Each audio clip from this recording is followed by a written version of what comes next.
Thank you to everybody who have taken the time out of their schedule to join us for what is literally our first virtual event. So your patience would be most appreciated. Good morning and good afternoon to all of you. My name is Anthony Robbins, and I'm the president of AFCEA DC, an organization I've been honored to serve this year, and we'll share a few more things about AFCEA in just a moment. We're thrilled to bring this event to you, which is basically a virtual preview of our in-person AI/ML event, which we have scheduled for September. We have an excellent speaker lineup for you this afternoon, and there's a few things we'd like to let you know to start. We're going to start our program with Lieutenant General Jack Shanahan, who's had an impressive impact on the Department of Defense's AI efforts. He will make remarks, followed by a Q&A session with the executive editor of NextGov, many of you know, Frank Conkle. As David said, there's a chance for you guys to submit questions, and I won't repeat how you go do that, but we're happy to have a Q&A session. Before we officially begin the program, I want to make sure when you came into this tool and this WebEx platform, everybody was put on mute. If by some chance your children or a dog perhaps in the background unmutes you, please pay careful attention to get yourself on mute. As I said, we had more than 700 people register for this event, so we want to be very careful and courteous to our speakers. So let's go ahead and get started. I would like to thank our sponsors. Without our sponsors, we could not produce the year-long programs that cover key issues within our industry. Their contributions that support AFCEA DC scholarship programs are just incredible. In fact, this year, this AFCEA DC chapter was recognized by College Consensus as the #1 DC area education-based scholarship program. I think many of you guys know us well, that we are a not-for-profit organization. We live at the intersection of community, industry, and government, and our purpose is to serve the mission, period. If we are lucky enough to have proceeds left at the end of the year, we try to graciously give to community, and we've been given for a long time to STEM scholarships. And so it's with great pride that I recognize this year's AFCEA DC chapter, our board of directors, and those that came before us for their contribution to STEM scholarships. As I said, we were named by College Consensus the #1 DC area education-based scholarship program. I'm so proud of that. And so then a big thank you to our sponsors. Our title sponsor is Lockheed Martin. Our digital event sponsor is Cisco, and supporting the WebEx platform that we're using today. Executive sponsor, Percipient AI, our platinum sponsor, Avaya, and thank you again for all of your support. Finally, and before we get our program started, I just wanted to send best wishes to you, your family, and your friends as we all deal with the most challenging of circumstances as it's related to COVID-19. There's obviously not a person in this country or perhaps in the world that hasn't been impacted in some way. And I trust that all is well for you all. So at this point, I'd like to turn the mic over to the CEO and founder of Percipient AI, Balin Ayar. Thank you, Anthony, and welcome. Good afternoon to the AFCEA team. It's an honor on behalf of Percipient AI to be sponsoring this AFCEA event and to join with the other firms in welcoming Lieutenant General Shanahan. We obviously are very excited about promoting the transformation of these important government missions toward the technologies we know will help keep our nation secure and free. And as with many of your firms, our firm believes in freedom. We believe that it's our job to create artificial intelligence software that is designed to elevate the national security professionals responsible for these important missions and to help them accelerate their understanding of the world around them. We also believe that precisely designed commercial off-the-shelf software is often the most powerful and fastest way to inject innovation into the momentum of these agencies. Percipient AI is excited to share that Mirage, our intelligence analysis platform, is operational in the intelligence community and beloved by the analysts it supports. This is how transformation takes hold, by understanding precisely the mission you're solving for, by starting with the end in mind, and by creating a spectacular user experience. And no one understands those tenets better than Lieutenant General Jack Shanahan, who has led our Department of Defense first at Project Maven and then at the Joint Artificial Intelligence Center, an exciting capstone tenure driving understanding and adoption of ethical AI in and across the enterprise. And at a higher level, reminding all of us that these are the most sacred missions where young men and women who are defending our values and freedom across the world, that they deserve the most powerful systems that our organizations responsible for these missions and our private sector can provide. Our firm, as I'm sure like yours, believes that human and machine teaming will help us prepare, prevent, predict, and if necessary, respond to the biggest challenges humanity is facing. General Shanahan has been shaping both the Department of Defense and the private sector with just that future. It's a pleasure to welcome Lieutenant General Shanahan, the Director of the Joint Artificial Intelligence Center, a combat aviator and warrior who's been defending the nation in cyber and most recently in his most elevated positions across the Department of Defense with artificial intelligence and machine learning. Thank you, and over to General Shanahan. Okay, making the assumption that everybody can hear and see me, let me get launched into this. And I know we're cutting a little off the time here, so I won't go longer than I should have, but we'll just get cranked to it. First of all, thanks everybody for a little bit of time this afternoon. Great to be with all of you. The only thing I want to say on this slide is for Anthony, go back to July 2017 when I went out and visited CVPR in Honolulu. At the time, I think I was the only 3-star that's ever been to CVPR and probably the only 3-star that will ever go to CVPR. And when I went there, I was blown away. I was blown away by the commercial tech that I saw, to include what I saw at the NVIDIA display, and got to meet Jensen, where he gave me the book about programming massively parallel computers. And I learned about CUDA for the first time. And that's the last time I learned about CUDA. But I was also blown away in a bad sense. And that was when I walked around and saw how many of those vendors displaying the most impressive technology I could see were from China. And not only that, many of the presenters in the conference were from China, presenting world-class, state-of-the-art technology papers on China.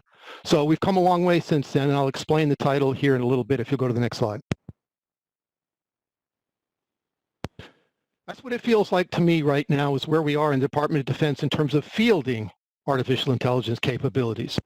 On the research and development side, we're as good as we've ever been, if not better. World-class talent on R&D. The problem is we haven't figured out still how to take these technologies and move them from research and development across the classic technology valley of death into fielding, and fielding it fast, and fielding at scale.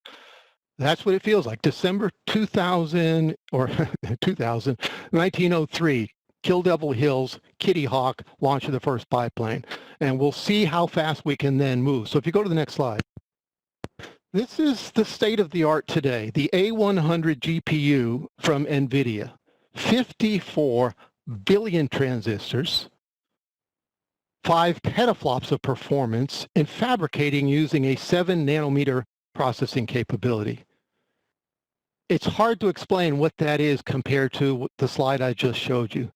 And the thing is, this wasn't developed for the Department of Defense, and it wasn't developed in the Department of Defense. It was developed in commercial industry. How do we go from Kitty Hawk to this much faster and at scale in the Department of Defense? That's the challenge we face when we started Project Maven, but even more so now beyond intelligence enterprise into standing up the DOD Joint Artificial Intelligence Center, or the JAIC. It's hard to compare where we were. We don't have 66 years to go from 1903 to putting a man on the moon. We might have 5 years where we lose our competition with China. Next slide.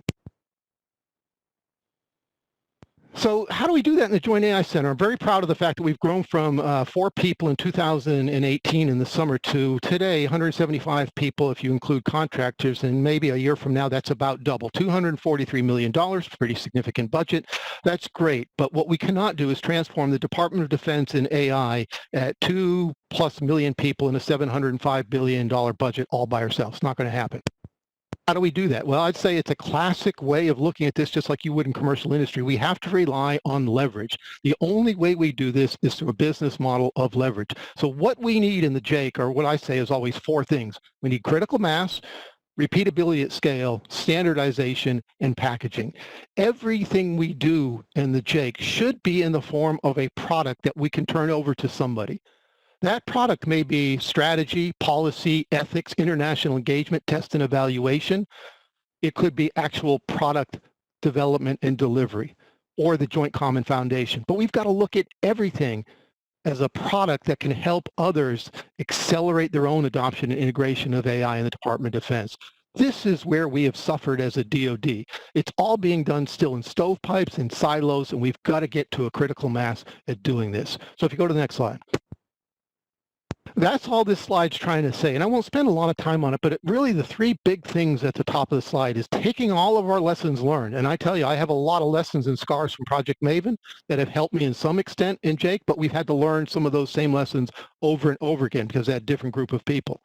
And then using that idea of leverage to drive scale, and then catalyzing long-term change through AI. And you see the areas at the bottom. I just hinted at that in the last slide. Missions, acquisition, policy, products, HR, human capital, and education and training. Every one of these represents a product we should be able to deliver.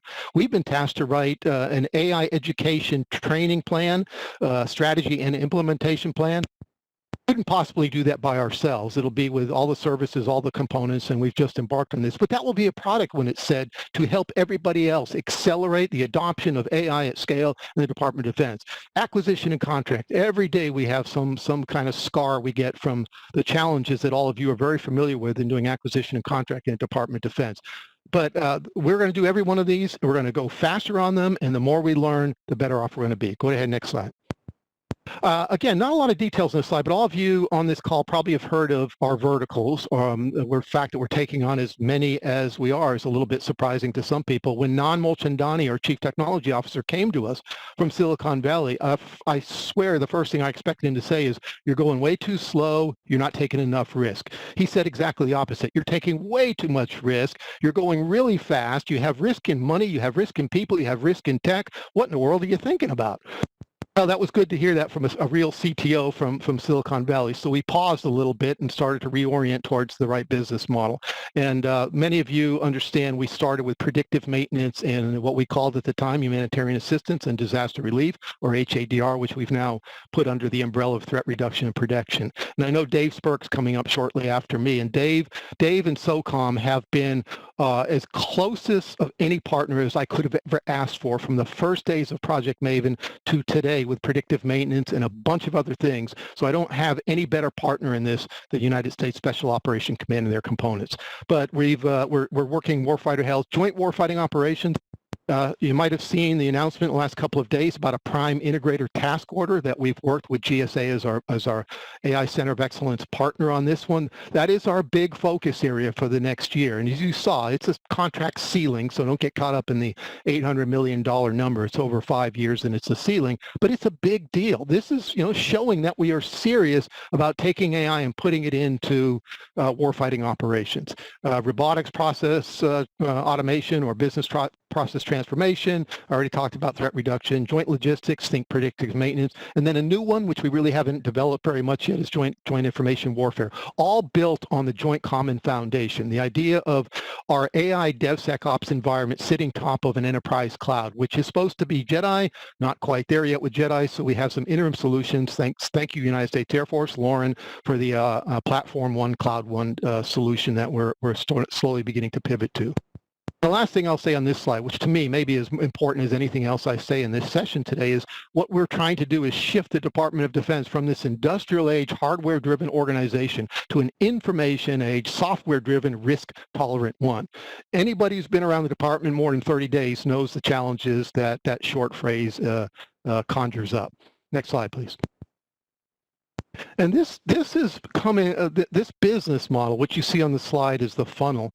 The very commercial tech kind of funnel. We weren't thinking this way until Nan came on board. We just didn't have people that understood what real product development looked like from any software development company. And this is a hard model for people in the building and on the hill sometimes to either buy into or to appreciate. The idea of if we get this right and we want to spend, let's say, $240 million in fiscal year 20, we ought to have maybe $1 billion worth of ideas in the funnel, and then they'll work their way through the Darwinian process and come out on the other end as $240 million worth of capability.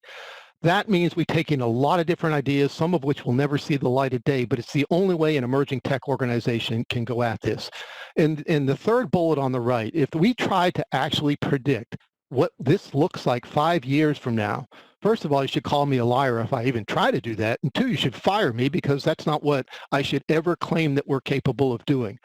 I might know what 6 months from now looks like, and I'm not actually positive that we can do it that way. But just look at the picture I showed of the A100 earlier from NVIDIA.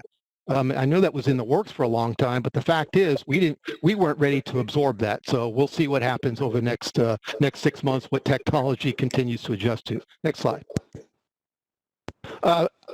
The slide's called DOD AI Ethics Principles.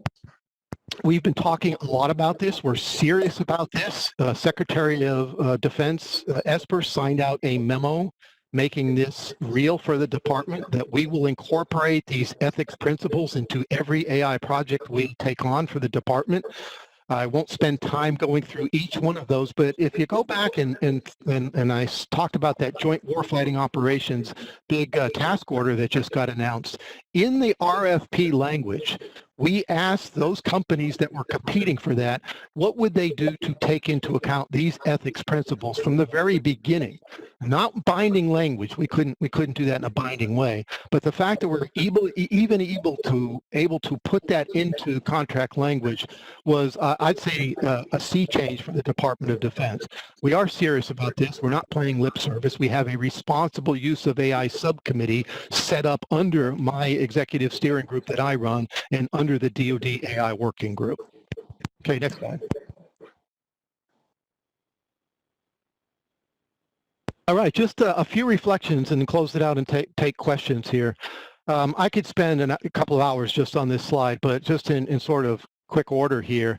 I've been on this journey for almost 4 years now, as it was AI theory, and there are a lot of people that love to write about doctrine and theory and articles, and it's wonderful stuff. Then you actually do the projects. Turns out it's a little bit harder than it sounds.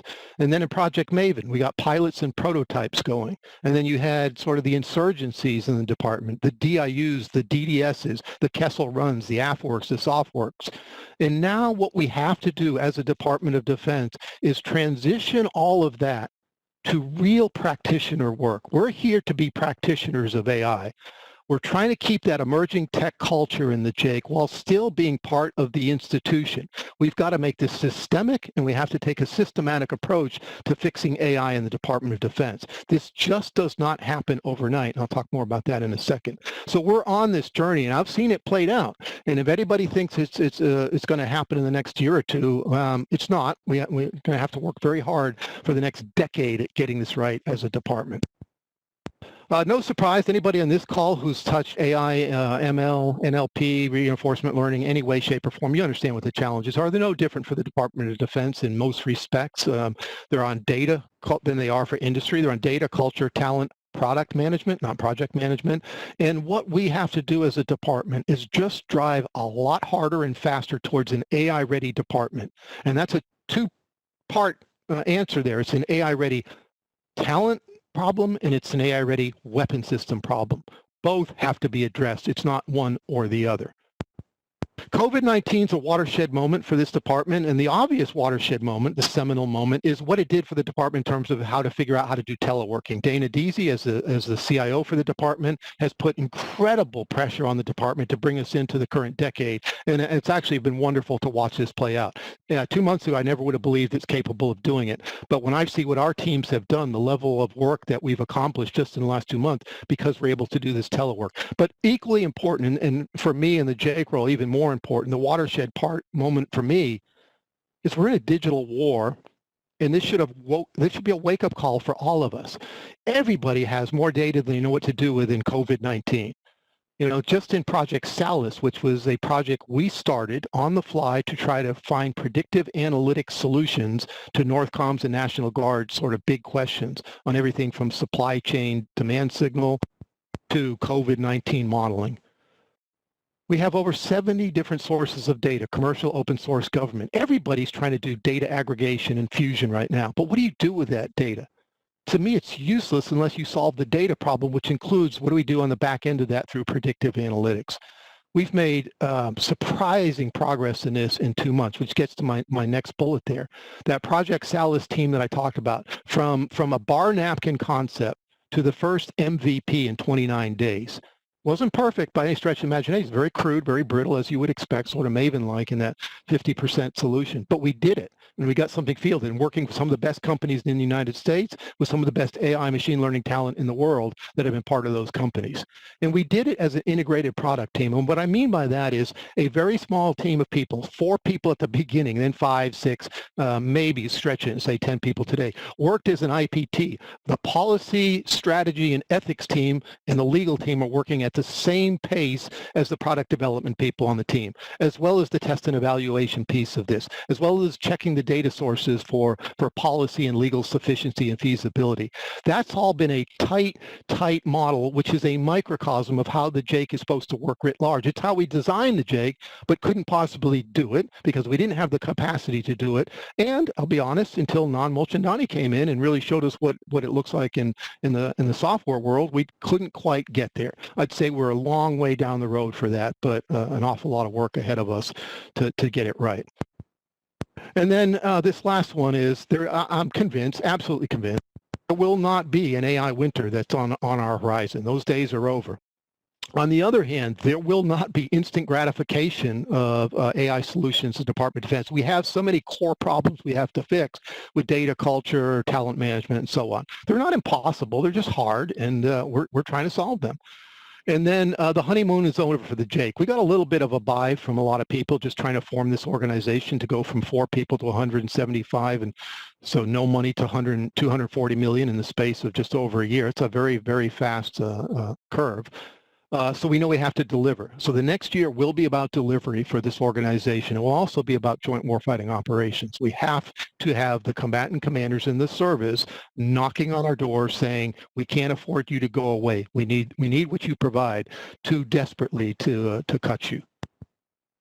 So that brings me to the last 2 words there is tactical urgency and strategic patience. I believe that's the right combination. We've got to live as if each second of the day counts, but we also know this is a decade in the making to change the Department of Defense, and Dave Spurk will play a big role in this in the near future. So, Corinne, if you'll hit it one more time. So am I glass half empty or glass half full type of person? No doubt in my mind, I am a perpetual optimist. There are many days when I had my head in the hands, not sure if we could ever pull this off, but I am a half full kind of person. And I'm confident that we're on the right track to sort of bring us into the future the department needs. And why the future is so important, if you go to the next slide, I'll leave you with this provocative I say quote, it's my own quote, so to sort of put it up there, is if in 20 years we're facing a conflict or a crisis with China, and we find that we have a fully AI-enabled force in 20 years, that by itself is no guarantee of victory. It never could be. War is very unpredictable, and until the machines take over the world, it's still humans and machines working together. We can't predict what the humans are going to do. But on the other hand, if that 20-year point, China has a fully AI-enabled force and we do not, I'm convinced we will incur an unacceptably high risk of defeat for the first time. Even as I say this, and I'm just printed off from the South China Morning Post, here's the headline. China has new $1.4 trillion plan to seize the world's tech crown from the U.S. We know what their intent is. I'd say on capability, we're still more than holding our own when it comes to artificial intelligence. But we know what the intent is. We know the resource levels they're putting against it. So we ought to be thinking very hard about how fast we should be going in the department. Next slide, and that should do it. Anthony, somehow I think I got us back to the point at which I ended on time and time for Q&A. Yeah, you absolutely did. This is Frank Conkle here. Thanks, Lieutenant General Shanahan. We have a bunch of questions that just came in already based on your talk. So instead of wasting time introducing myself, I'm just going to get to it. So the first question came in about how the Defense Department might change the procurement mechanism for buying AI. The audience is talking about IDIQs, GWACs, and BPAs, saying they're not quite suited well to buy that. What's your take on this?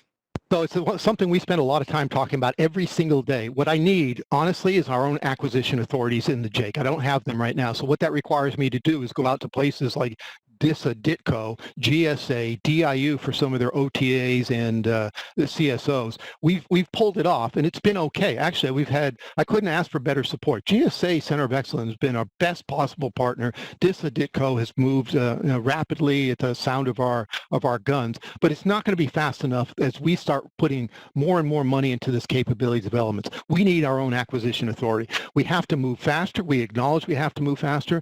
I think the DFAR actually gives more latitude than a lot of people believe. I know this from back in my Maven days when Colonel Drew Kukor, the chief insurgent of that insurgency, he was a level 3 acquisition certified professional. He knew what you could do within the confines of the DFAR, and we move very fast in Maven. But if I project another year or two forward, that's not going to be fast enough. We are going to have to come up with some different models.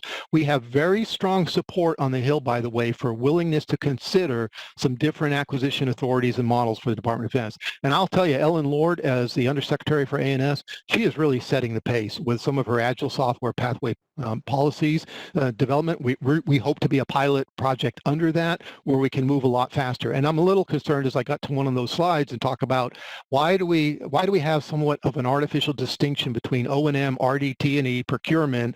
Again, hold me accountable for delivery. Make it less about the flavor of money and when I'm spending it, more about what am I producing. Over. All right. That's a good message to the Hill. Can you discuss how the Defense Department is approaching the test and evaluation problems for purchasing algorithms or algorithm acquisition? I mean, I think you kind of hit on that a little bit, but again, it's like another thing for the Hill as well, right? Yeah, no, it's a great question.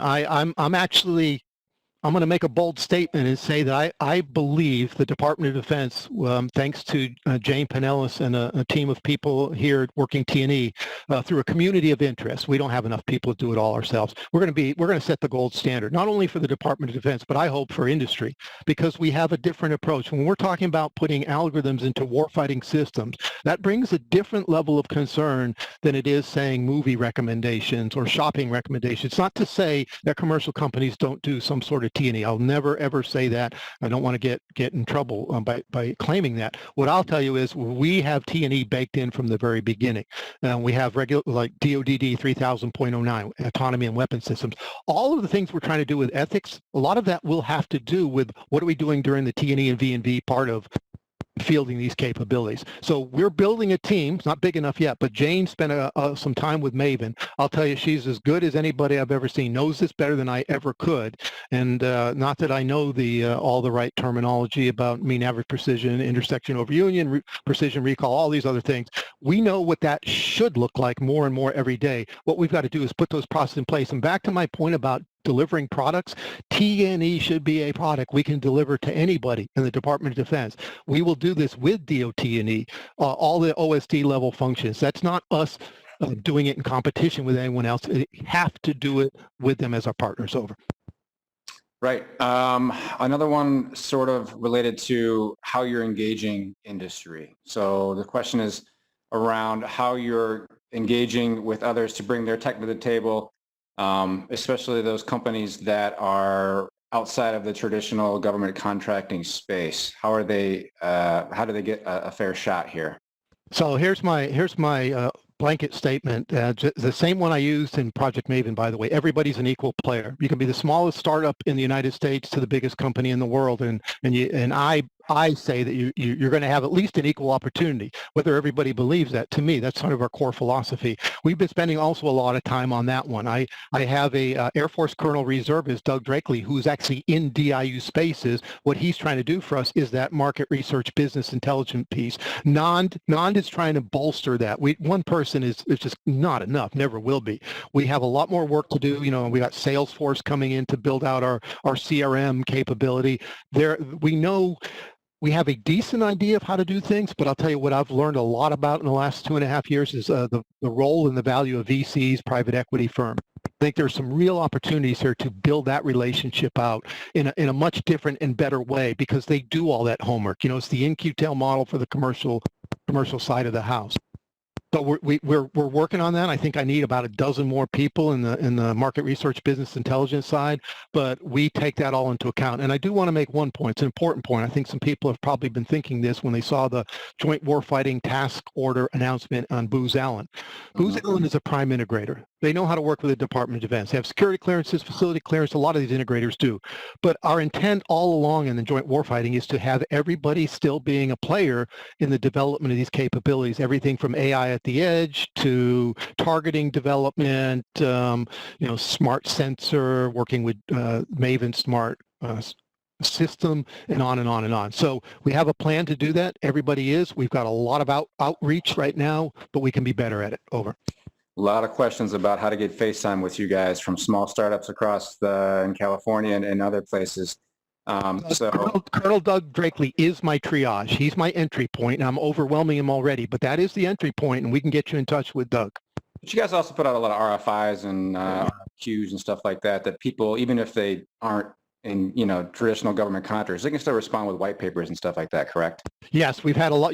People are probably seeing a lot more RFIs lately because we're now building that capacity. We now actually know what to ask for in some of these because we have the right people working the mission initiatives. We split mission and products apart, so we have a much better process in place. So you're going to see a lot more of those RFIs over the next year.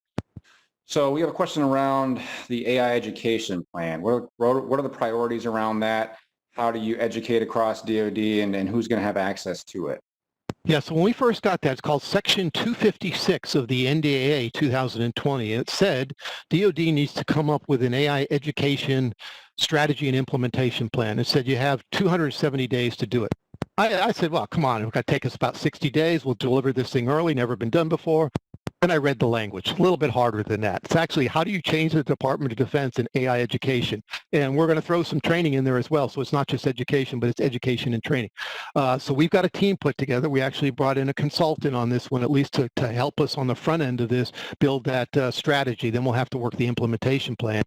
And this can only be done with every single service at the table with us, along with all the other components and the combatant commands. It's a big deal. This is how do we actually change the way we're training and educating people in emerging tech. I will say the services have come up with some unbelievably great ideas on how to do this differently. Skill identifiers, paying coders the equivalent of language pay, all these different ideas which are now bubbling up to the surface. It's taken a little while, but it's starting to get that 4-star service secretary attention, and we hope that the product we end up delivering will be something we can implement across the entire department. So many good ideas out there that we've got to take advantage of. Gotcha. I want to interject with a question that I had. Just you touched on this a little bit in your talk about enterprise-wide cloud computing. I remember you doing briefings for the reporters over a year ago, maybe almost 2 years ago, stressing how important that capability would be. We still don't have it yet. You guys have altered plans. I think you mentioned using the Air Force. Can you talk a little bit about how that's potentially stifled progress and what the future outlook is? Are you guys still able to meet mission requirements and needs as you'd like to, or is it sort of address it as you go? It slowed us down, no question about it. I would tell you that we're using for our Project Salus an alternate platform that we used for Project Maven that is a different environment that's already exists, which should have been on JCF, but the lack of an enterprise cloud solution has slowed us down. Now, it took us a while, but the gears are in motion. Again, through the Air Force, up at Hanscom Air Force Base, they had an interim solution that will end up sort of coming to its natural end here later in the fall. But because of that, we are pivoting to the Cloud One environment. We had to do a lot of background work to make sure they could kind of take what our DevSecOps tools, plans, platforms, all that stuff over. But that looks very promising right now. So we're kind of covering our bases with Azure, AWS. I'll never get into a company discussion. I'm agnostic, right? I just need an enterprise cloud solution. If we want elastic compute, if we want to make worldwide updates to all these algorithms in the space of minutes, not in the space of months running around gold disks, we've got to have an enterprise cloud solution. So it's set us back. There's no question about it, but we now have a good plan to account for the fact that it will be delayed potentially many more months. Gotcha. You guys made news last week, the Joint Warfighter Task Order, you mentioned that. Can you just dive down a little bit in some of the AI-enabled products you're looking to eventually get to warfighters, and then perhaps jump into a little bit, just talk a little bit about that partnership with JAIC that you guys have formulated in the last year or so, because I think that is quite important for you guys. Yeah, the GSA partnership was, I believe, their first big partnership on AI, as they were getting this AI Center of Excellence, their TTS Directorate, Technology Transformation Services, I believe. But even on FedSim, which is who owned the Alliant 2 contract vehicle itself, we've been with them from the very beginning. They've put people over with us on the contracting side of the house, but even on JCF, they're partners with us there. So we just never had the capacity for the first year and a half that we would have liked to have. So how do we make up for it? With partners like GSA. It's been a great relationship so far, and I know it will continue that way. To include on what we were calling HADR, that the White House will end up rolling out something soon as a public-private partnership, a consortium, and we'll be a provider of models over to that consortium for first responders. I'd be on the lookout to see some of those things coming out. On the warfighting piece of it, no surprise, the reason we did predictive maintenance and HADR at the beginning, those were lower risk, lower consequences mission sets. As we start to move into warfighting operations, it will still be on sort of that lower end side because we can't afford to get something wrong. So think of operations cognitive assistant. What do we mean by that? A call to fires. How do we take all this text and video and make use of that and accelerate that call for fires process, or anything that is a big manual laborious process today? How do we accelerate that for the warfighter and in various tactical and operations center? And then this idea of smart sensor. There's a lot of work we have going on that I'm just not going to get into on this setting because of classification. But if I could say, it's joint all-domain command and control, which I know JADC2 is being used by a lot of people. We're not here to build JADC2. We're here to find AI-enabled solutions that stitch seams together from all the services who are developing some version of JADC2 or multi-domain operations, command and control, whatever you want to call it. But the idea of then accelerated sensor-to-shooter timelines, so important. To me, this is what the next couple of years will be about. And each of the services have really strong programs in sensor-to-shooter timelines. What we're trying to bring is the AI/ML solutions to those, and even further out, say reinforcement learning on things like operational plans or game theoretic competition about force structure analysis. Really exciting things that aren't quite ready for prime time yet, but we have some irons in those fire as well. But we need to get AI at the edge. That chip or that GPU I showed earlier, let's cut that down by a few $100,000, make it a lot smaller, put it on a airplane. We're off to the races on AI at the edge, because we have to assume a disconnected, disadvantaged, intermittent, low bandwidth environment. We know that's going to be the fight of the future, so let's plan for it now. So if I would say broadly, command and control, joint all-domain command and control, multi-domain operations, accelerated sensor-to-shooter timelines. And we got actually a couple follow-up questions really quick. Is the Booz Allen team locked down, or are they going to be onboarding companies on task orders as requirements increase or change? Yes. Yes, most definitely. They understand this was part of the RFP itself, and the competition was what each company's processes were for bringing on other tech companies, right? And so yes, my answer to that is without question, and I'll leave it at that. One more question, and we're gonna end this discussion. I think it's around one of the challenges that you touched on with talent and workforce. We're going to see military career fields that are sort of dedicated to AI and ML or development going forward. What do you think on that question? I think that's an important one across all of government, perhaps foremost the DOD though. Yeah, no, it's a really good question. And the way I would answer it is say maybe a little bit of a caution that should it just be AI, or should it be sort of a little bit broader called emerging tech, and then you have subsets that would be something like AI, skill identifiers. I try to make an analogy to cyber because I've watched cyber play out since I was on the Joint Staff as the J39 in 2011, got handed the cyber portfolio because General Cartwright as the Vice Chairman decided to get rid of the J6. Here you go. You didn't have enough on your plate. Take this thing called cyber. And we wrote the first cyber doctrine. The cyber team started standing up. General Alexander was in the tank talking about his needs.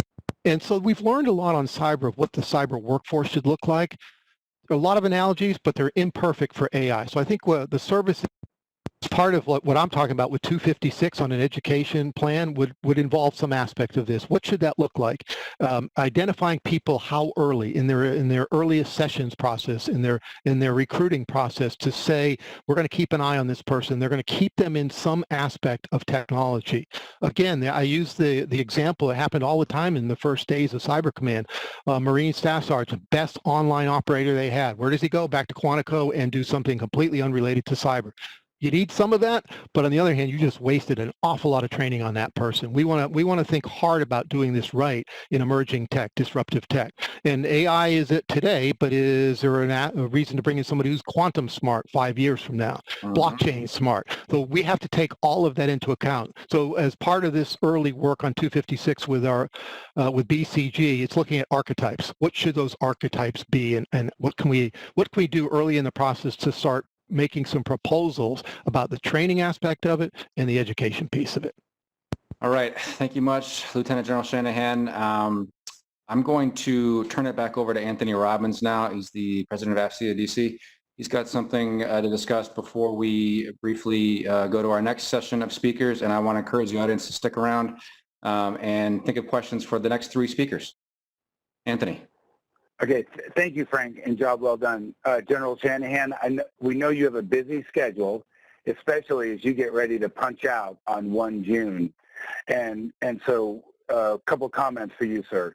So first of all, thank you for your participation in today's event. We really appreciate that. We were a little bit anxious to have a 3-star general on board as we did our first virtual event. But as always, you delivered and you were just excellent. Sir, I've known you as an extraordinary leader and a humble man. And while I have not known you for 36 years of service that you have given this great country, I have known you for most of the past 3 years. I have been in the federal marketplace for more than 30 years myself, and I've seen extraordinary leaders, and I've seen leaders who effectively lead change and transformation. And the work that you have done in the area of AI has just been extraordinary. From your time at the Strategic Capabilities Office, when it's hard to say, when it was just Project Maven, to today, when it's the Joint Artificial Intelligence Center. When it's the Joint Artificial Intelligence Center and the funding profile that you've been able to obtain, the team that you've been put in place, and the focus on mission initiatives and use cases, and the impact that you have had on the entire Department of Defense and the ecosystem that supports that on what just might be the greatest technology transformation of our lifetimes. And so, sir, we know that you're extraordinarily humble, but we have decided to name an award after you. And the name of the award is on your screen now. So and we're not even going to ask your permission, sir. We're just doing it. Just so you know, we did check in with your office first, so I won't sound too courageous. But we have created the Lieutenant General Jack Shanahan AI Pioneer in the Department of Defense Award. And, sir, obviously, you're going to be the first recipient of that award. And as we stare into the greatest technology transformation of our time, when we think about the role of artificial intelligence and the contribution that you have made, you know, we could think of no other way than to thank you as you have the next 2 weeks to get ready to transition into whatever's next for you. And this is our way to recognize your achievements and accomplishments and thank you on behalf of the entire community. I just think you've done an extraordinary job in a really tough and challenging environment. So, sir, thank you so much. Anthony, thank you. I don't know what to say. I'm not often speechless, but pretty close to being speechless here, and I don't want to cut into anybody else's time. So I don't know about getting my own award. That doesn't sound quite right, but I can't thank you enough for doing this. And don't ever say I'm punching out. That as coming from the fighter world, that has special connotations about leaving the airplane that I don't want to consider here. But anyway, thank you so much for that. I'm just thrilled by it, and I don't know what to say. I don't deserve it. It's probably number one, but thank you for the thought and for doing this. Over. Well, it's our pleasure, and our intention is to give this out annually to people that follow in your footsteps and make extraordinary contributions. So thank you so much, sir. Okay, so Frank and Dave Spurk, and to our audience on the call. With that, I'm going to transition to the next part of our program where we have lightning round speakers and sessions on people that are doing AI work across the department. Your first lightning round presenter is Dave Spurk, who's the Chief Data Officer at SOCOM. Dave, you heard already referenced by General Shanahan, is an extraordinary leader, is experienced in government and AI, and is drawing upon his experience and his vision in working with General Clark to bring AI to SOCOM, and he's here to talk to you about some of the work he's doing. So over to you, Dave Spurk and Frank Conkle. Hey, Anthony, thank you very much. I really appreciate the opportunity to follow General Shanahan. I'm actually thinking that Lauren and George probably set me up here. I wasn't in on that planning meeting. But to General Shanahan, if you're still on the line, sir, thank you so much. Like I said, early on as a Maven plank holder, what you set out with to do was to force change in the department. What you did was help us understand everything that needed to be in place to move the needle. And we down at SOCOM believe the JAIC and Maven are helping us rev the engine. So appreciate everything you've done, and we'll continue to do, sir. Anthony, I'll jump right in very quickly. Talk about soft AI principles. 2 years ago, we started this journey when General Thomas established a chief data officer and gave the assignment of also being the director of soft AI. What we decided was to work with the JAIC and determine what really soft AI principles were. And we established those in terms of growing the discipline as principle one. This is where SOF will identify the constraints to the expansion of AI/ML technology. We'll work with the department and interagency to advance the National Defense Strategy's vision for that architectural superiority that will allow us to continue just broadly expanding this in our deployed formation, which goes to the SOF AI principle number 2, purpose-driven application. We've had a lot of opportunity to engage with thought leaders and doers in this space across academia, across the department, and in the commercial sector. And we just really believe that, soft professionals identifying those opportunities for application in our forward deployed locations, in our strategic headquarters, are how we're actually going to identify those current constraints that we need to program to overcome in the future. So it's a centerpiece of everything we're doing. But then ultimately, soft AI principle number 3, make it the norm. We will transform our workforce into a cadre of professionals who are data and digital natives that find and demand the human-machine teaming opportunities across every warfighting function we have. Thinking about that through the lens of General Clark's priorities, General Clark's priorities for the SOF enterprise are compete and win for the nation, preserve and grow readiness, innovate for future threats, advance partnerships, and strengthen our force and family. So understanding that those were General Clark's priorities, what we did was we took a step back and recognized how we could not only help the SOF enterprise, but partner with the JAIC, partner with Mr. DC, the DOD CIO, and craft our 3 strategic lines of effort around having an AI-ready workforce in SOF, AI application is our second line of effort, and our third being AI outreach. Again, with number 2 being in the middle, that's because we believe that right in the middle, it's about applied focus.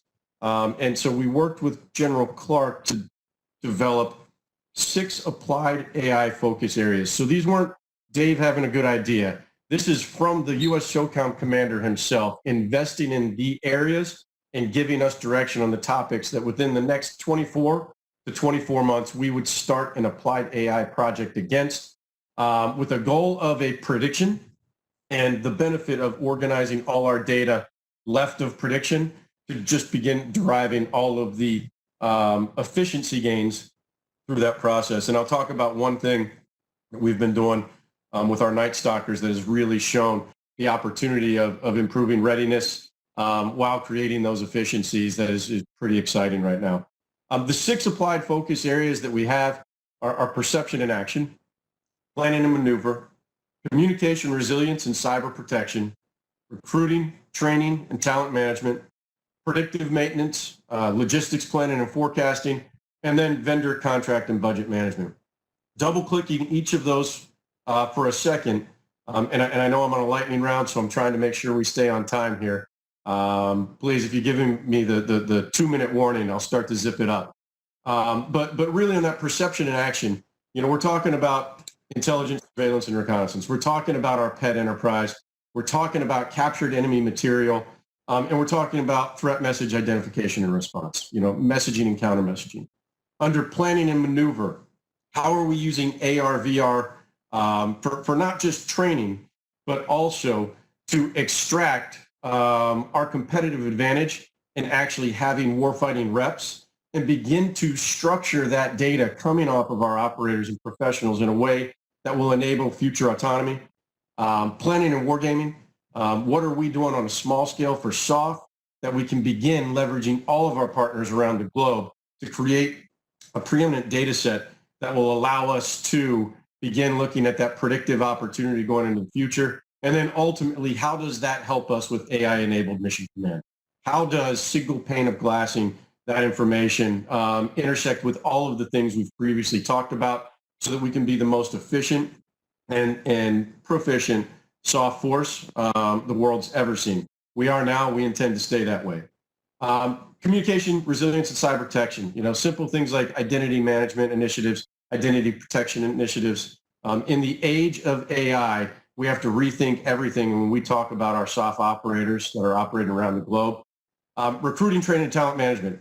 How do we recruit? How do we assess and select? Instead of going to a gym with a bunch of flyers and hoping that we can talk some of those individuals into showing up at the base theater level and then encouraging them to go to a selection, how are we unlocking the troves of data we have on our SOF operators from the time they've opted into service and gone through training to determine who would be a good candidate to become a Navy SEAL or who wouldn't, who's on the other side of that? And then just individual measurement and performance. How do we look at our own selves? How do we understand brain health initiatives where we ask our SOF operators to be in some pretty dynamic and intense training that potentially they're incurring microconcussive events that on scale would maybe aggregate into a future traumatic brain injury? How do we identify that that's happening? How do we measure that that's happening? Who do we understand who would be prone to that? And then how do we leverage the technologies to maybe tailor training and career so that we can keep them in the formation healthy and then retire them to the civil sector where they can continue to play an important role as healthy as they came in? Those are just some areas. Predictive maintenance and logistics planning. This is one that I'm very excited about and that we really, really partnered early on with the Joint Artificial Intelligence Center on. And we had the goal of working with Carnegie Mellon University and being able to predict engine glass over. What we found was all of the information that we needed to have in place so that we could generate that one prediction allowed us to start owning our data and unlocking the potential of it. So last year alone, General Baudet and his team at USASOC on the back of CW4 Slusser, some Jason Slusser, on the flight line doing some tremendous work, was able to fly 130% of our annual flight hours at 92% of the annual flight hour budget, while also finding maintenance improvements because we began exchanging parts when the engine told it was on, not when we logged into a machine that the aircraft had been flown. So we're really recognizing just some huge gains in that and looking for opportunities to take those gains, to take that understanding and that work and move it into some of our other platforms, not just our airborne platforms, but also our ground platforms and our naval special warfare boats. The last one, vendor contract and budget management. This is just simply how do we start using world-class commercial tools that have been used across industry for a long time for business process improvement and automation. Ultimately, what we're really getting down to, as I think the clock is starting to tick down on me here, is how we deploy these technologies into our formation. Working with Project Maven early on, we're proud to be the what we think fast mover and hopefully best partner. Across our deployed formation, we have over 24 deployments of Project Maven smart system technology at various stages. We've had 3 technology exchange meetings where the entire team from Project Maven, including Lieutenant General Shanahan himself, came down, sat with our 4-star generals and our operators. We brought everybody on and tailored the product they were inventing based on the needs of the SOF enterprise and the experience we were having with it and the proficiency gains we were getting from it in Afghanistan, in Iraq, in East Africa. So we're pretty excited about how far we've gone in the future integrations of technology that they're going to continue doing for us as we move into the future. And I think lastly, what I'd like to close with before either take questions or move on to the next speaker is what's the secret sauce? Why has SOF been able to move where we've moved in what really is relatively a short amount of time? Obviously never fast enough. I want to go faster. Anybody that knows me knows I'm not prone for patience, but it really is that senior leader investment and personal commitment. When General Thomas established the position, he established the Chief Data Officer and Director of SOF AI as a direct report to him. When General Clark transitioned in after approximately 1 year, General Clark held the position as a direct report to him. That senior-most leadership, personal investment in Overwatch, as we start to shake some legacy systems, has been extremely important. I mean, I can't say enough about how General Clark has really picked up that mantle and allowed us to continue pressing against the organization and trying to hit that gas pedal and hopefully create conditions that allow that soft-to-service operating model with advanced technologies to become real.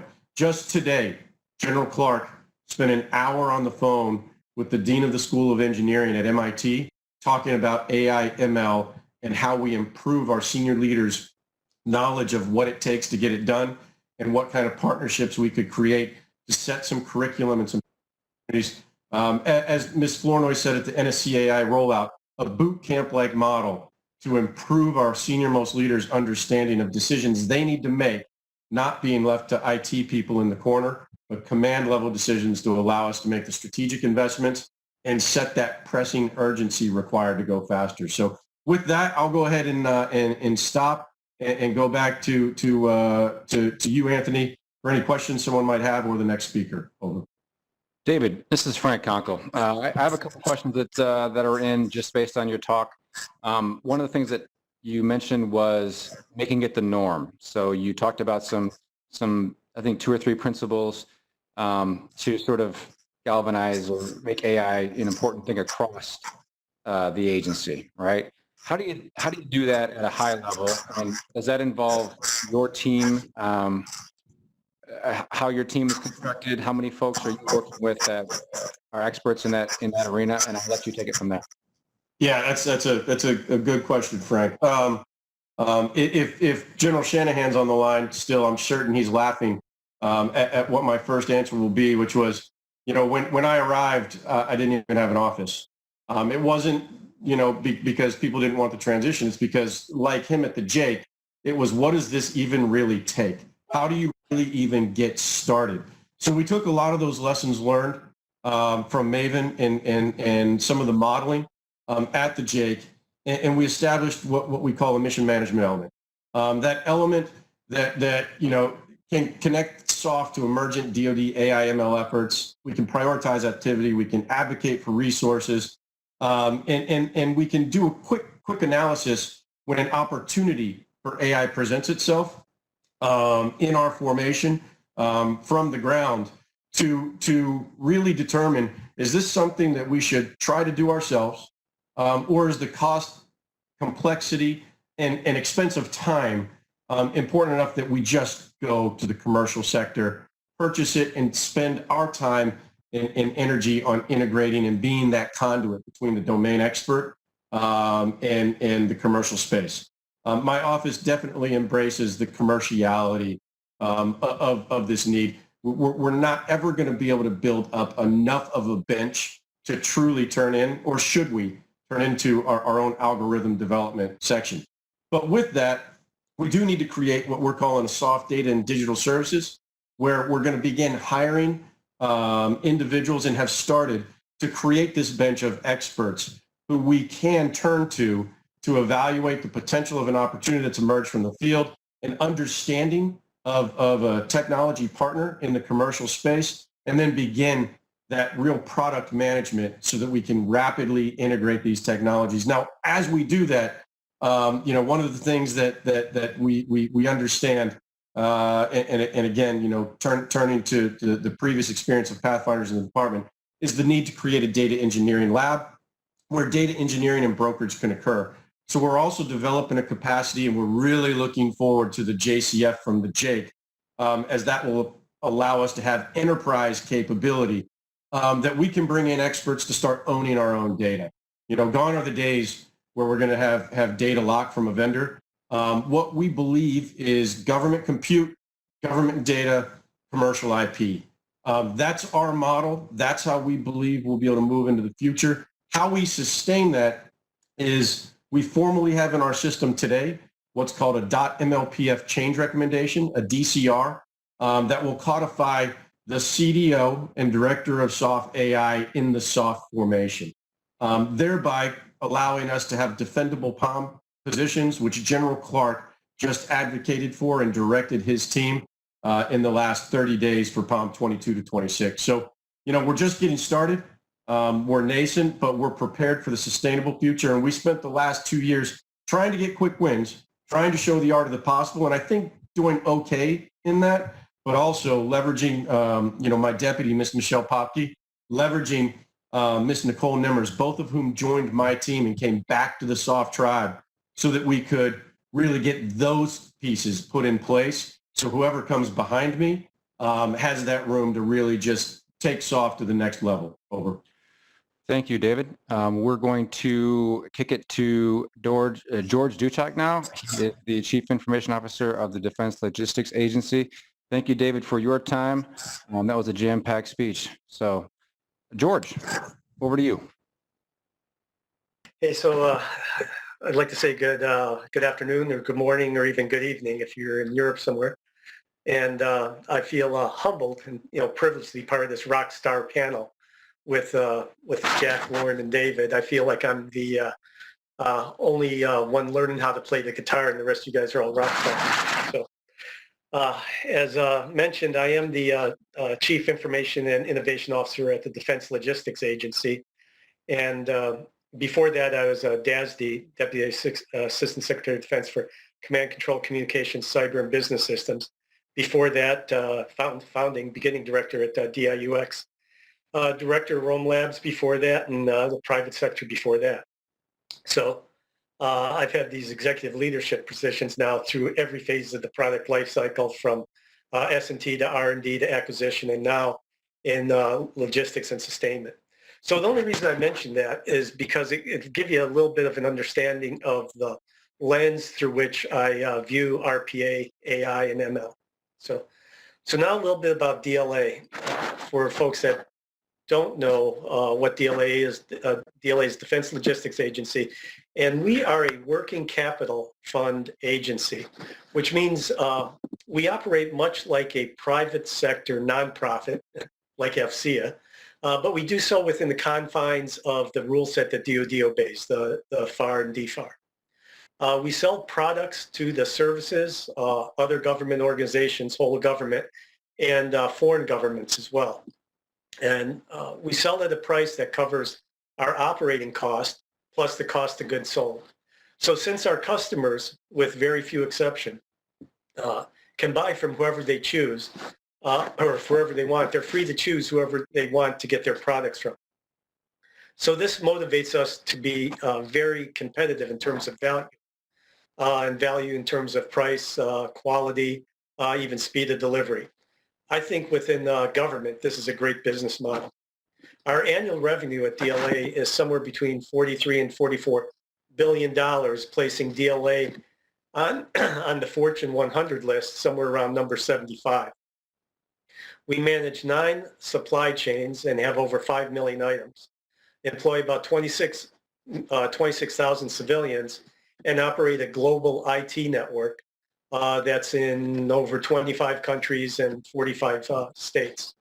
We have 6 subordinate commands through which we deliver products, and that's our distribution, warehousing, a couple of weapons subordinate commands that focus on land and maritime products, and then one on aviation. Another subordinate command that really supplies all the energy that DOD uses, as well as other government organizations. And lastly, unlike Amazon, who will give you a product, DLA, once we give you a product, will also dispose of it. We'll come pick it up and take it away as well. So because our customers can vote with their feet, we're motivated to be very, very efficient. And quite simplistically, there are really 2 ways a firm is run today to make a profit. And that I'm going to use some low tech on this high tech service, since I didn't get my slides in. You guys can see this. This is a spectrum of way typical firms are run. You could either lower operating costs or build for growth. To increase your profit, you could cut costs and keep your revenues the same, or to increase your profit, in our case, our cost recovery rate, to increase your profit, you could increase your revenue, holding costs the same. So DLA on the spectrum kind of operates right in between, where we're trying to be as efficient as we can, but we're also taking on additional missions. For example, a lot of the medical supply chain that we handle for DOD, now we're taking on for the VA. And so our motivation to become efficient, I'll use a couple of examples that show the terms of efficiency in terms of either cost or revenue cutting. So here's an example that shows Ant Financial, probably about 10 years old.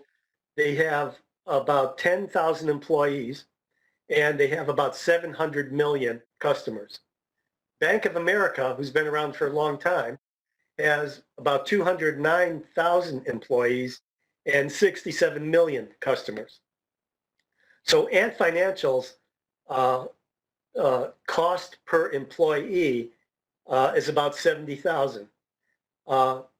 Bank of America's, not cost, but customers per employee is about 70,000 customers for each employee. Bank of America, it's only 200 or 321 customers per employee. So that says that, in largely speaking, just in terms of cost or customers per employee, Ant Financial is about 21,700% more efficient. They're able to do much, much more with less. Another example, looking at something that's closer along to the way we operate in DLA, is comparing the way Amazon operates and the way Walmart operates, and looking at sales per employee. If you look at Amazon, they have about 647,000 employees, and they generate $232 billion in revenue. Walmart, much larger, they have about 2.3 million employees and generates close to 500 billion in revenue. But the sales per employee tells a much different story.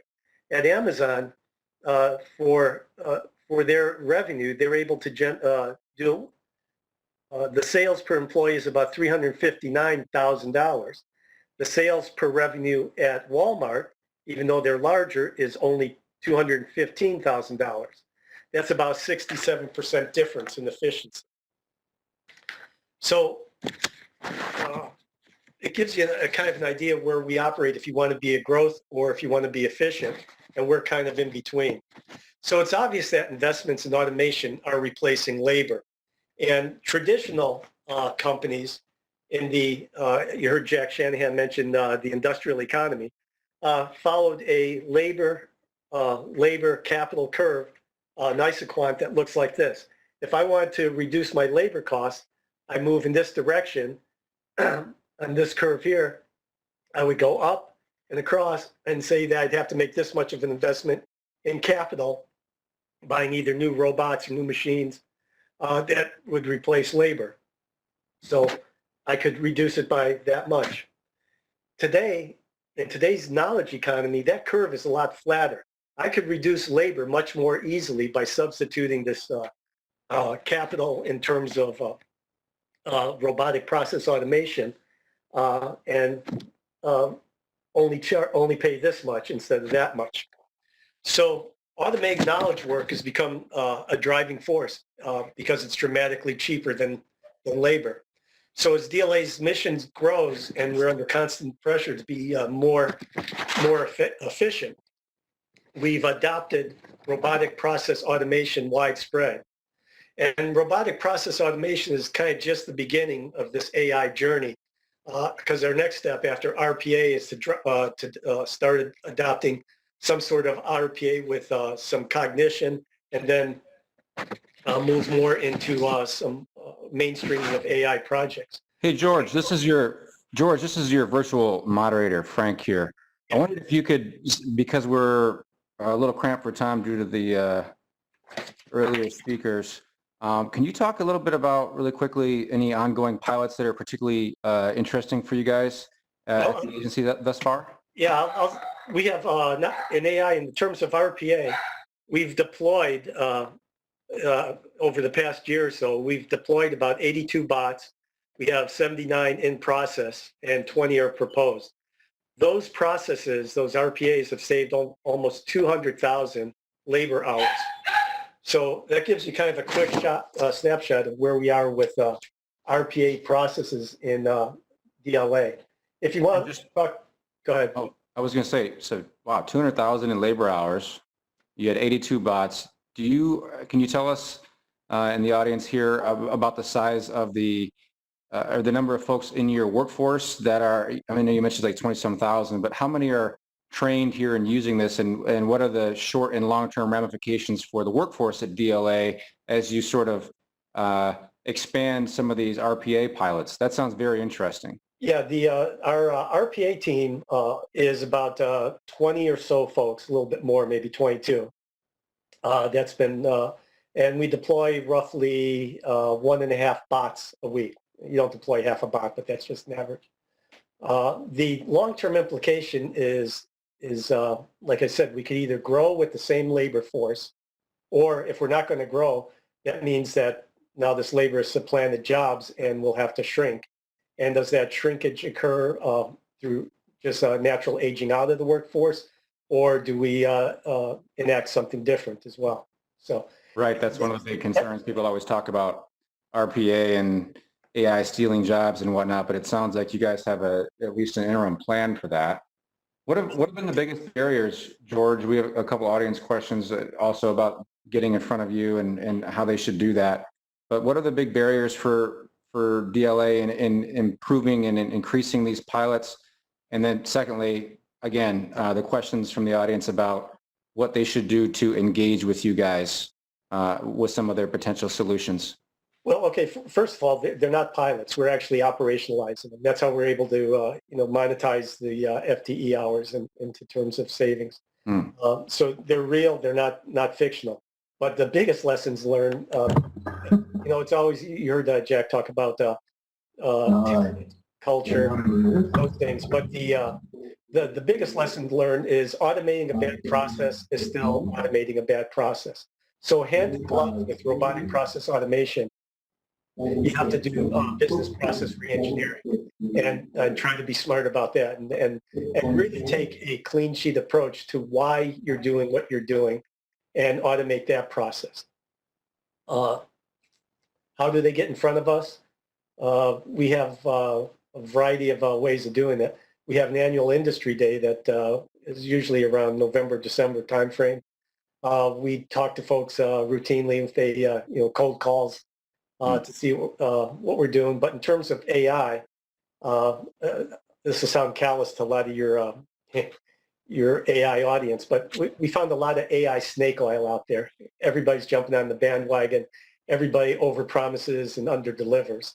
And in order to make AI effective, and it also means RPA effective as well, the data structure, I think, David spoke about that quite a bit.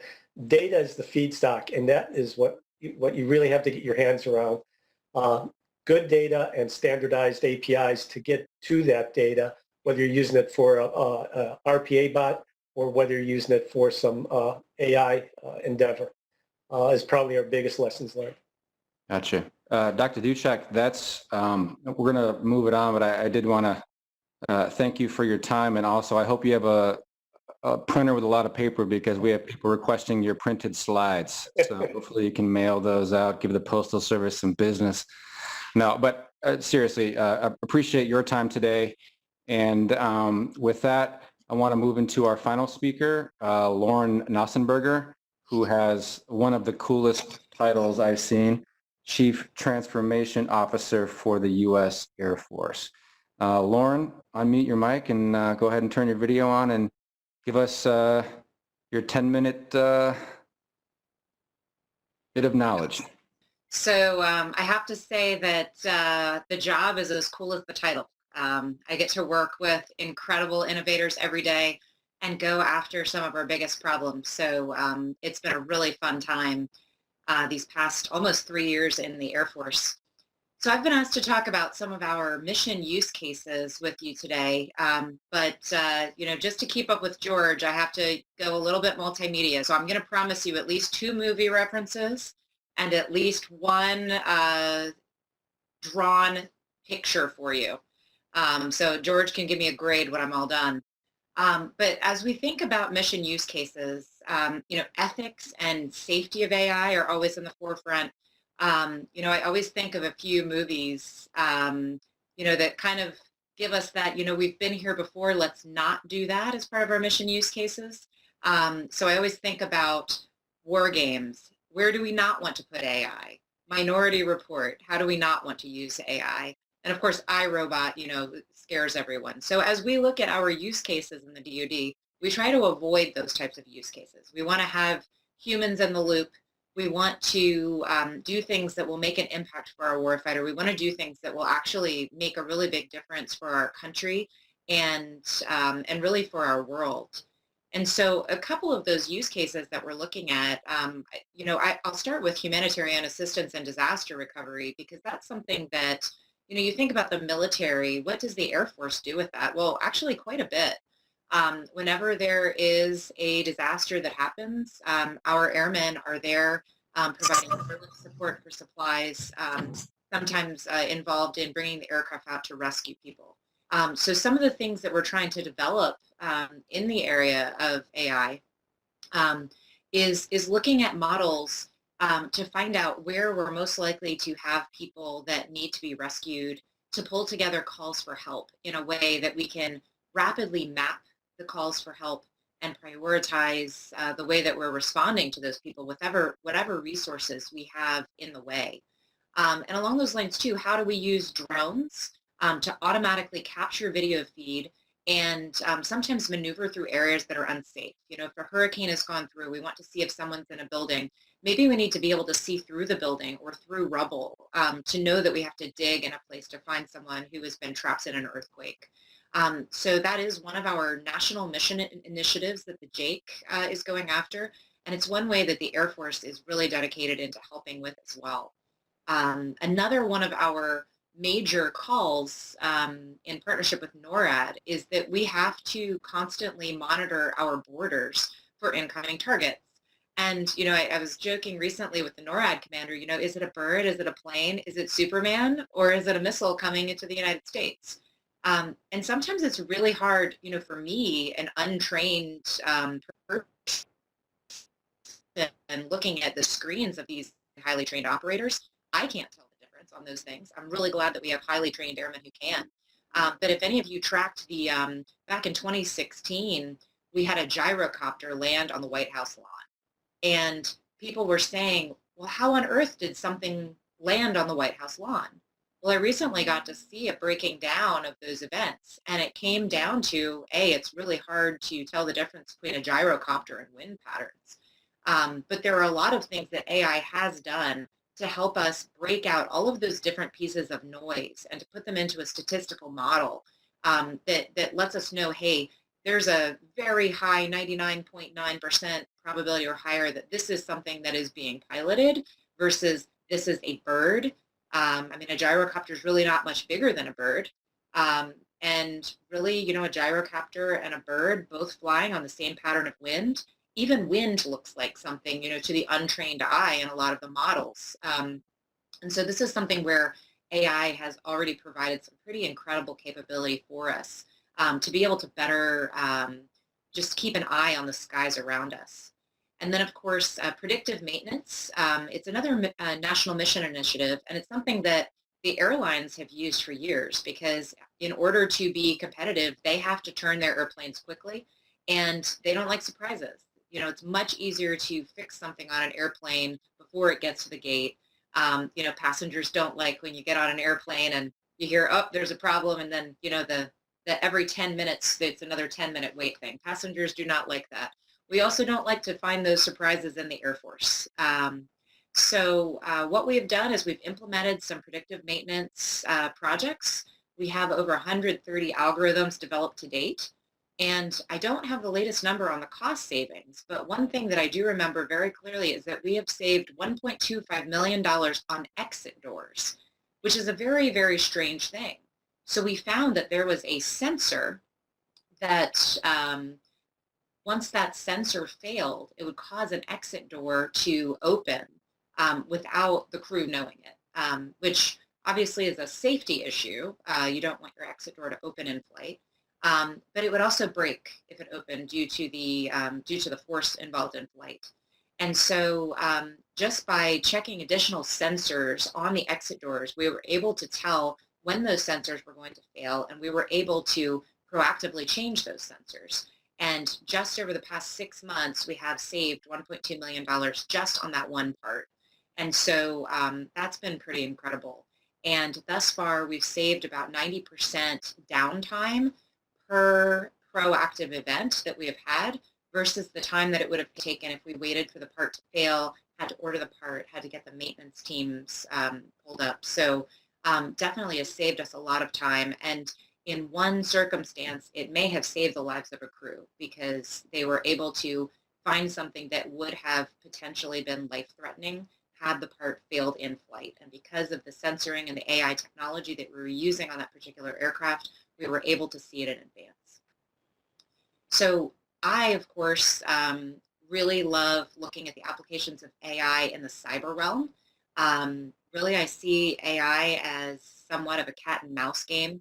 You know, it constantly, we're spending a lot of money to defend ourselves, and the market for cybercrime continues to increase, and people spend more money and time finding for ways to defeat the current mechanisms and so on.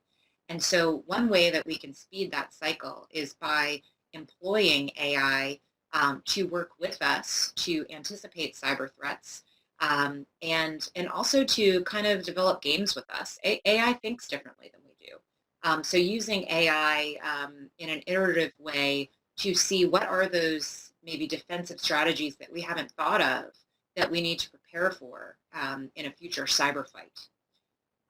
And this is something too where if any of you are cyber geeks like I am, I was very excited back in August of 2016 to see that Mayhem won the DARPA Grand Challenge at DEF CON and was the first AI to really show us that it could automatically find and fix security issues in real time at a truly impressive scale.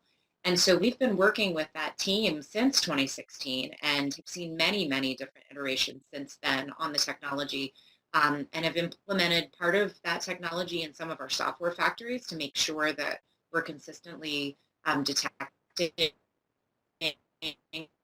issues that could become a problem in software factories.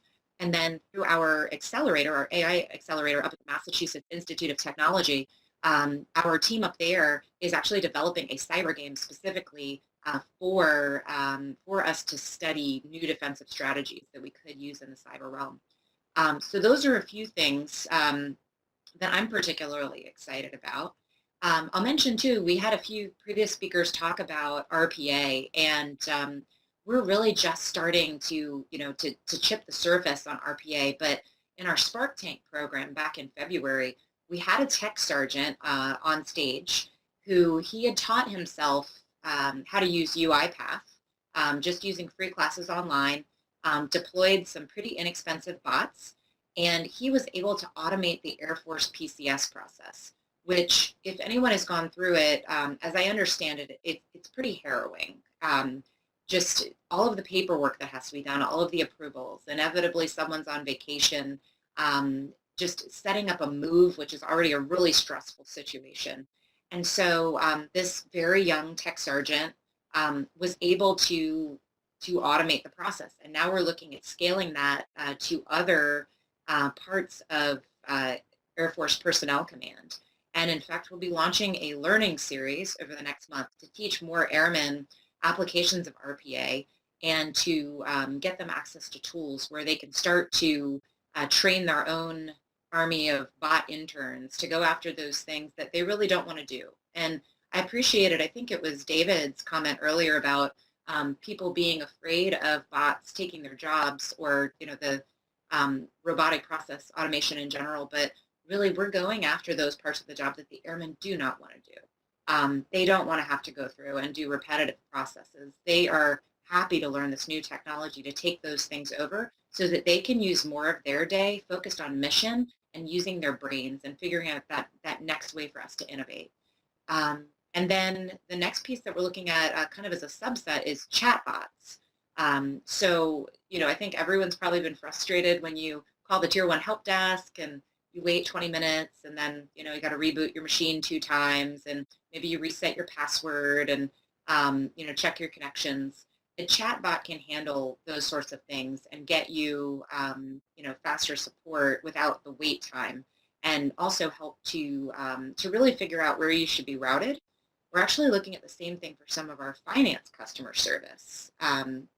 And just numerous use cases have come up as we have gone through and just tried different things. So I expect that with the learning series that we're doing right now and the partnerships that we've developed, and the airmen getting really jazzed up for a competition that we'll have in June, I think that we're going to have some really interesting business cases built for how we can save time and money and revamp some of our processes using those learnings from this RPA pilot.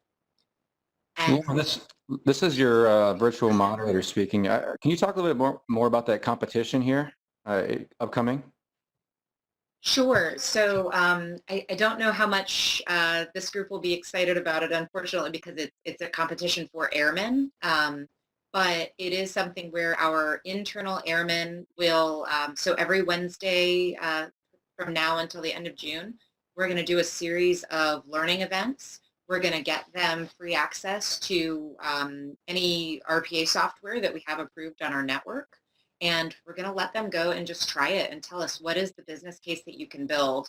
Were you able to implement the bots? Were you able to get the value you thought you could?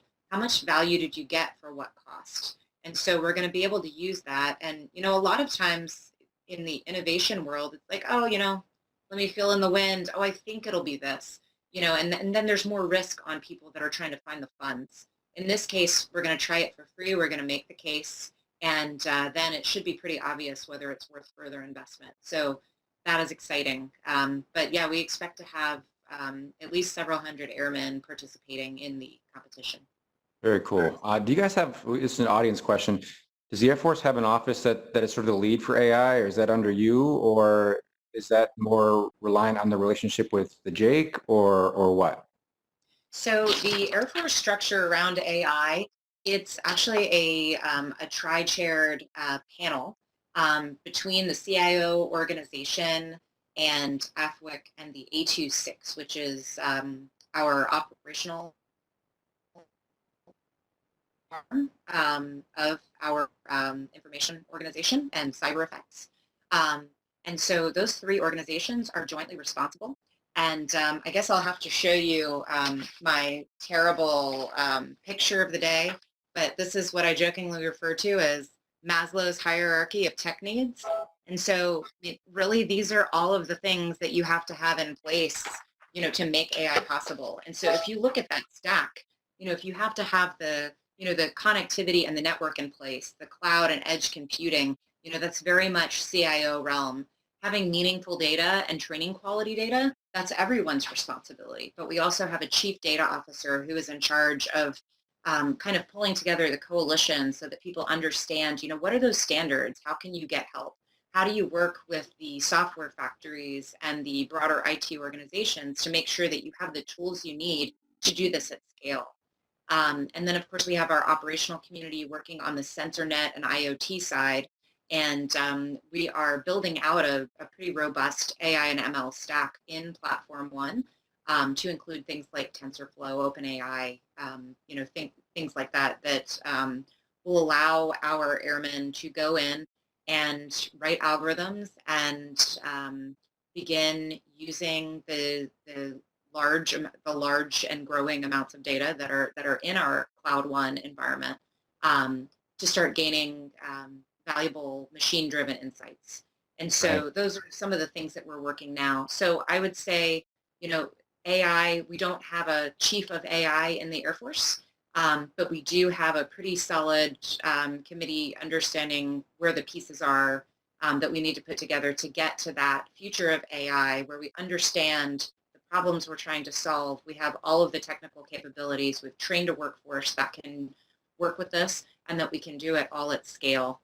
And I'll say that we've had some really great successes in pockets. We have some really great efforts moving toward a future at scale, but we cannot claim yet to be amazingly doing AI at scale. And General Shanahan talked about that earlier today. Right, perhaps not an AI chief yet, but I mean, it's impressive enough that you guys in the early days have, what was it, 130 algorithms you guys have coded. What is it? I think you even were tracking savings on exit doors, $1.25 million. Do you track more of those types of savings also? I mean, I can only imagine if that's exit doors that you're saving money on and 90% downtime on, that there has to be other examples there, given the the number of vehicles you guys maintain every year. Right, and the funny thing is, I think we need some AI and robotic process automation help in getting our metrics pulled together for sure. So, there are multiple groups that are working different aircraft, and they're doing a really good job working together in a technical capability. We're not as good at pulling those metrics together consistently. And so the exit door thing, that was something that, was really easy to put a number on.